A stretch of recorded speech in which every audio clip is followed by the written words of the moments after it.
আজকে ক্লাস 11-এর নতুন সিলেবাসের ফার্স্ট সেমিস্টারের একদম বাড়ির ব্যাচের প্রথম এক্সাম নেওয়া হচ্ছে। ফার্স্ট সেমিস্টারের প্রথম চ্যাপ্টার বিষয়রূপে ভূগোল। তো স্টুডেন্টরা এক্সাম দিচ্ছে।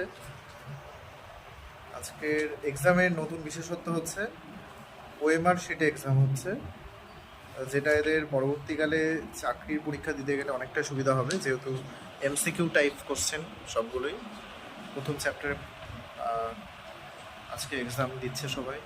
নতুন এক্সপিরিয়েন্স, সবার মধ্যে একটা উত্তেজনা কাজ করছে, তাই তো বিনীত? কেমন লাগছে বিনীত? ভালো লাগছে? অসুবিধা হচ্ছে না তো? মৌপ্রিয়া, কোশ্চেনটা একটু দেখাবে মৌপ্রিয়া? মানে ওএমআর শিটের এটা, এই যে হ্যাঁ, এই যে ওএমআর শিট যেরকম একদম প্রপার চাকরির পরীক্ষাতে হয়, ঠিক সেভাবে এরা